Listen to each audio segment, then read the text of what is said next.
अस्सलाम वालेकुम स्टूडेंट। आज हम बात करेंगे स्पेक्ट्रम ऑफ हाइड्रोजन एटम के ऊपर। इससे पहले हमने स्पेक्ट्रम को पढ़े और फिर डिफरेंस पढ़े लाइम स्पेक्ट्रम के अंदर और कंटिन्यू स्पेक्ट्रम के अंदर।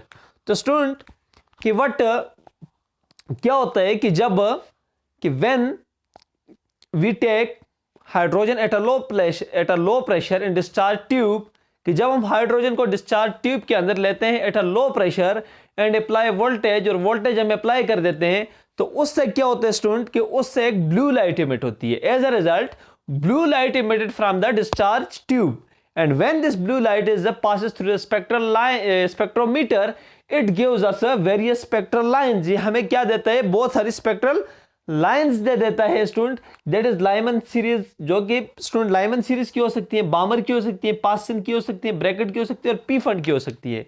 अब ये कब हो सकती है स्टूडेंट लाइमन की, और कब बामर की, और कब पास्सन, और कब ब्रैकेट, और कब पी फंड की, तो इसमें मैं अभी बात करूंगा। लेकिन स्टूडेंट कि ये जो आपके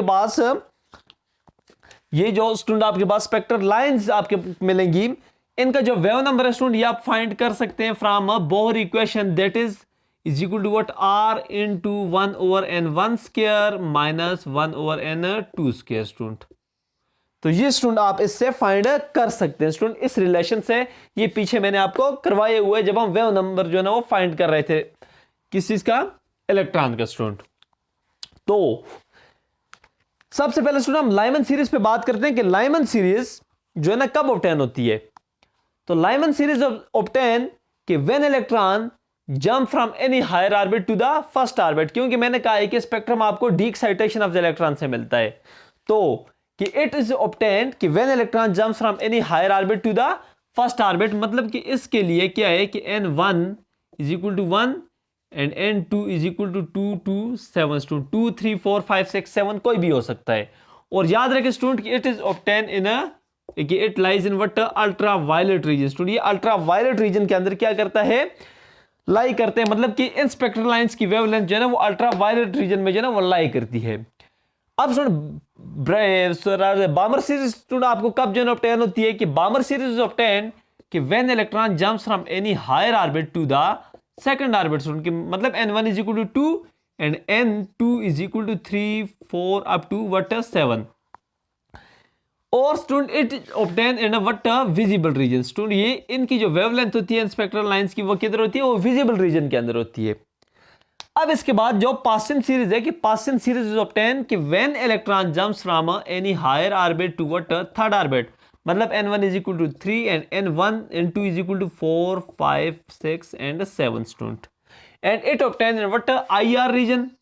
ये किधर लाई करते हैं? IR रीजन के अंदर। लेकिन IR में कौन सा student? Near student, near IR region में क्या करता है? लाई करते हैं स्टूडेंट इनका वेवलेंथ।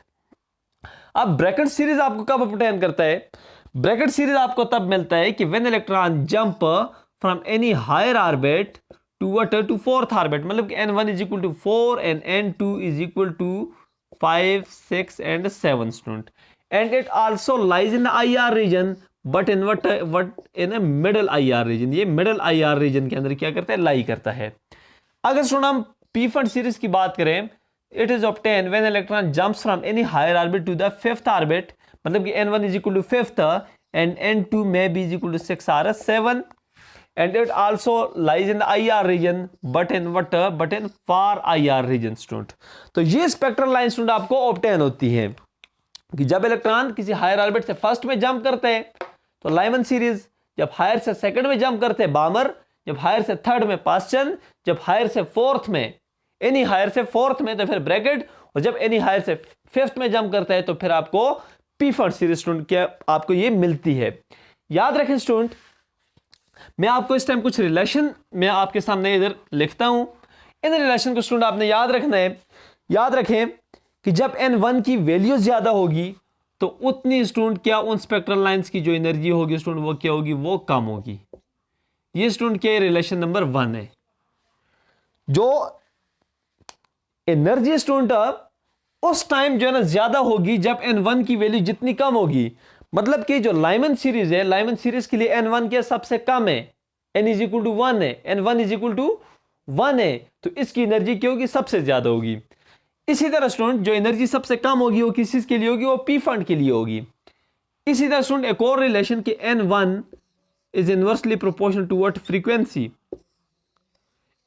वही ट्रेंड स्टूडेंट जो एनर्जी का है। इसी तरह अगर मैं बात करूं वेव नंबर का स्टूडेंट क्या है जी, एक बार फिर से ये ट्रेंड है कि it is inversely proportional to what wave number. जिस तरह मैंने एनर्जी का बताया उस तरह स्टूडेंट वेव नंबर भी होगा।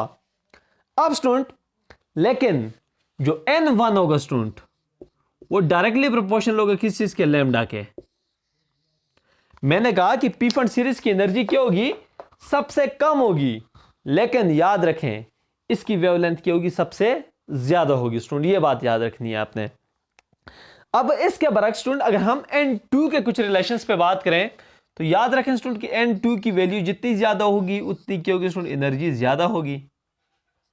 N2 की वैल्यू जितनी ज्यादा होगी उतनी क्या होगी स्टूडेंट, ये ज्यादा होगी। अब स्टूडेंट देखें N2 मैक्सिमम स्टूडेंट इसके लिए हो सकते हैं 7, तो यही वजह है ये रादर स्टूडेंट के। अब देखें N2 की जो वैल्यूज है स्टूडेंट वो लाइमन सीरीज के लिए सबसे ज्यादा है। लाइमन सीरीज के लिए N2 की 6 वैल्यूज हैं, क्योंकि आपको पता है लाइमन सीरीज के लिए N1 इज इक्वल टू 1 है और N2 इज इक्वल टू 2, 3, 4, 5 और 6 है। तो 1, 2, 3, 4, 5, इसके लिए कितनी वैल्यूज है स्टूडेंट, 5। रादर स्टूडेंट साथ में 7 भी आ गई है, 6 वैल्यूज हैं। फिर अगर आप इसके लिए देखें, इसके लिए 6, इसके लिए 5, इसके लिए 4, इसके लिए 3, इसके लिए 2, तो सबसे कम एनर्जी इसका मतलब है कि इसकी और सबसे ज्यादा एनर्जी इसकी स्टूडेंट। तो N2 is directly proportional to what, energy. लेकिन इसके साथ साथ आपने एक और बात भी याद रखनी है कि N2 देखें N1 और N2 थोड़े आपस में अपोजिट है, तो N2 is inversely proportional to what, lambda. देखें N1 के एनर्जी डायरेक्टली इनवर्सली प्रोपोर्शनल है और N2 के डायरेक्टली प्रोपोर्शनल है। इसके इनवर्सली प्रोपोर्शनल है N1 के और इधर N2 के डायरेक्टली प्रोपोर्शनल है। सिमिलरली वेवलेंथ इसका क्या है, डायरेक्टली प्रोपोर्शनल है, उधर आके क्या है, इनवर्सली प्रोपोर्शनल है स्टूडेंट। तो ये क्या है, आपके पास कुछ रिलेशंस है, ये जो है ना आपने याद रखने हैं। अब स्टूडेंट मैं आपको एक और बात भी बताता चलूं, दैट इज स्टूडेंट कि when electron jumps from any higher, rather student कि when electron jumps from infinity to an lower orbit, कि जब इलेक्ट्रॉन क्या करता है, इंफिनिटी से जंप करते हैं किसी लोअर ऑर्बिट में, तो उस टाइम जो आपको स्पेक्ट्रल लाइंस मिलती है स्टूडेंट, तो that are called limiting spectral lines student, that are called limiting lines. Limiting lines वो क्या होती है स्टूडेंट, लिमिटिंग लाइंस होती हैं। और याद रखें स्टूडेंट के जो लिमिटिंग लाइंस होती है स्टूडेंट, जो लिमिटिंग लाइंस होती है स्टूडेंट, इनकी जो वेवलेंथ होती है स्टूडेंट वो क्या होती है, वो क्या होती है स्टूडेंट, वो इतनी ज्यादा होती है स्टूडेंट। तो इसको क्या कहते हैं स्टूडेंट, इसको लिमिटिंग लाइंस कहते हैं। तो student that's all about what spectrum of hydrogen atom. उम्मीद है स्टूडेंट कि आपको समझ आ गया होगा। अगर आपने अभी तक चैनल सब्सक्राइब नहीं किया तो इसको सब्सक्राइब करें और अपने दोस्तों के साथ भी शेयर करें। Thank you so much student.